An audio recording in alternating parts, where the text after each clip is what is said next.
Hello students, JEE mains 2023 के papers की series में नेक्स्ट अब आज हम देखेंगे 13 अप्रैल के first shift it means morning shift के पेपर की बात कि मॉर्निंग शिफ्ट का पेपर कैसा था। तो यहाँ हम देखेंगे केमिस्ट्री के पेपर के एनालिसिस को। सबसे पहले केमिस्ट्री के पेपर के एनालिसिस को देखते हैं तो पेपर का डिफ़िकल्टी लेवल देखते हैं कि पेपर में केमिस्ट्री किस तरीके का था। तो 64% ईजी था, 32% मॉडरेट एंड ओनली 4% क्वेश्चन ही ऐसे थे जो कि डिफ़िकल्ट थे, अदरवाइज पेपर इजी ही था। नेक्स्ट क्लास वाइज डिस्ट्रीब्यूशन की बात करते हैं तो क्लास 11th से 52% कवर हुआ था एंड क्लास 12th का वेटेज वही 48% रहा है। Next organic, inorganic and physical का वेटेज देखा जाए तो ऑर्गेनिक से 40%, inorganic 36% and physical only 24% weightage में ही रहा था। मतलब फिजिकल में परसेंटेज कम रहा है, उसका वेटेज कम रहा है, तो आपके पास न्यूमेरिकल सेक्शन भी कम ही रहा है। नेक्स्ट क्लास वाइज डिस्ट्रीब्यूशन की बात करते हैं तो यहाँ हम सबसे पहले क्लास 11th के टॉपिक वाइज डिस्ट्रीब्यूशन को देखेंगे, जिसमें फर्स्ट चैप्टर है structure of atom. Structure of atom से एक क्वेश्चन पूछा गया था जो कि था आपका बोर रेडियस पर। ये क्वेश्चन आपका बोर रेडियस के ऊपर, उसका रेशो के ऊपर पूछा गया था बोर रेडियस में। नेक्स्ट है क्लासिफिकेशन ऑफ एलिमेंट्स से एक क्वेश्चन पीरियोडिक टेबल से। पीरियोडिक टेबल से एक क्वेश्चन पूछा था, स्टेटमेंट बेस्ड थे जिसके अंदर आपको ionization enthalpy, electron gain enthalpy, electron negativity के बारे में दिया था एंड करेक्ट ऑर्डर बताना था, करेक्ट ऑप्शन बताना था। केमिकल बॉन्डिंग एक क्वेश्चन, अगेन ये वाला क्वेश्चन आपका MOT मॉलिक्यूलर ऑर्बिटल थ्योरी पर बेस्ड था, जिसमें आपको bond order and magnetic moment के ऊपर पूछा हुआ था। नेक्स्ट बात करते हैं थर्मोडायनेमिक्स। थर्मोडायनेमिक्स में एक क्वेश्चन थर्मोकेमिस्ट्री से था, हेस लॉ के अकॉर्डिंग आपको यहाँ पे न्यूमेरिकल सॉल्व करना था।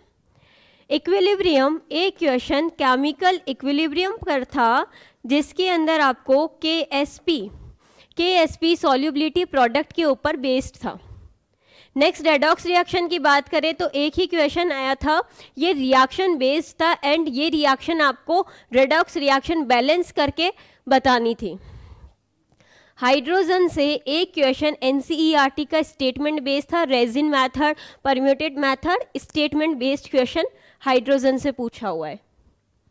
पी ब्लॉक 11th में पी ब्लॉक में एक क्वेश्चन आया था बोरोन फैमिली से बोराजीन के ऊपर कि बोराजीन के लिए कौन सा स्टेटमेंट इनकरेक्ट है।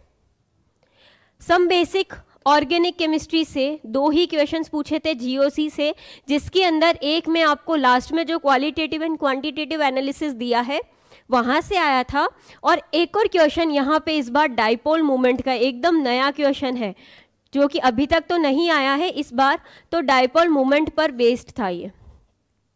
नेक्स्ट बात करते हैं हाइड्रोकार्बन। हाइड्रोकार्बन से दो क्वेश्चंस बहुत इजी पूछे थे, डायरेक्ट NCERT की रिएक्शन आई थी यहाँ पे कि आपको एल्केन की रिएक्शन करवानी है और उसका आइसोमेरिक प्रोडक्ट क्या बनेगा। मतलब आपको रिएजेंट दिया था उसका, तो पता होना चाहिए यहाँ पे आइसोमेरिज्म में प्रोडक्ट बनता है। और एक और क्वेश्चन में आपको सिर्फ रीअरेंजमेंट करवा के प्रोडक्ट बताना था। एंड लास्ट इन्वायरमेंटल केमिस्ट्री में एक क्वेश्चन ओजोन होल पर बेस्ड था। तो ये था आपका क्लास 11th का डिस्ट्रीब्यूशन की क्लास 11th में कौन कौन से टॉपिक से क्या क्या पूछा गया था। तो ये है क्लास 11th का। नाउ मूव करते हैं क्लास 12th के ऊपर कि क्लास 12th में ही सेम कहाँ से क्या क्या पूछा गया है। तो सबसे पहले सॉल्यूशन चैप्टर की बात करें, एक क्वेश्चन जो कि आपका अगेन ऑस्मोटिक प्रेशर पर था। ऑस्मोटिक प्रेशर पर कैलकुलेटिव बेस्ड क्वेश्चन पूछा था। केमिकल काइनेटिक्स एक ही क्वेश्चन था फर्स्ट ऑर्डर रिएक्शन पर, बहुत इंपॉर्टेंट है फर्स्ट ऑर्डर रिएक्शन, यहाँ से भी मोस्टली क्वेश्चंस पूछे जा रहे हैं। नेक्स्ट सरफेस केमिस्ट्री से एक क्वेश्चन लायोफोबिक सॉल के ऊपर बेस्ड था, ये लायोफोबिक सॉल पर। नेक्स्ट है general principle and process of isolation, एक क्वेश्चन मेटलर्जी से प्यूरिफिकेशन पर बेस्ड था। मतलब आपको एलिमेंट्स गिवन थे, कौन सा प्यूरिफिकेशन मेथड लगेगा, मैच दी फॉलोइंग टाइप का बताना था आपको यहाँ पे। नेक्स्ट है P block element twelfth class में पी ब्लॉक एलिमेंट से एक क्वेश्चन हेलोजन फैमिली पर पूछा हुआ था, एक कंपाउंड दिया था, उसका शेप ज्योमेट्री क्या होगा और उसका कलर कैसा होगा। Next D and F block से भी एक ही क्वेश्चन आया था, लैंथेनॉइड सीरीज का आयनाइजेशन पोटेंशियल का ऑर्डर पूछा था। कोऑर्डिनेशन केमिस्ट्री एक क्वेश्चन, इस बार कोऑर्डिनेशन केमिस्ट्री का जो क्वेश्चन था वो आपका लास्ट में एप्लीकेशन बेस्ड क्वेश्चन यहाँ पे पूछा गया था, सिर्फ एक ही था और वो भी एप्लीकेशन बेस्ड ही था। नेक्स्ट है हेलो एल्केन हेलो एरीन में SN1 एंड SN2 रिएक्शन के ऊपर पूछा गया था, रिएक्शन बतानी थी SN1 और SN2 की कि कौन सा प्रोडक्ट बनेगा। एल्डिहाइड कीटोन कार्बोक्सिलिक एसिड से एक क्वेश्चन, ये भी रिएक्शन बेस्ड था, स्टेप रिएक्शन फाइनल प्रोडक्ट पूछा है। अमाइंस से दो क्वेश्चंस, यहाँ पे भी ये रिएक्शन बेस्ड ही था, बेसिकली यहाँ ये रिएक्शन थी बट ये रिएक्शन बाहर से कहीं नहीं आई थी, ये रिएक्शन NCERT की ही थी, मतलब NCERT में ऐसी सेम कुछ रिएक्शंस बताई हुई है, वही सेम रिएक्शन में आपको करके प्रोडक्ट बताना है। एंड पॉलीमर से एक क्वेश्चन, ये मैच द फॉलोइंग टाइप का क्वेश्चन था। तो मोस्ट ऑफ द पोर्शन आपका इस बार का डायरेक्ट NCERT बेस्ड ही था, इवन ऑर्गेनिक में भी कुछ रिएक्शन दी है तो वो डायरेक्ट NCERT की ही है। तो ये था आपका क्लास 12th का डिस्ट्रीब्यूशन। अब बात करते हैं हम कंक्लूजन की कि कंक्लूजन क्या रहा है।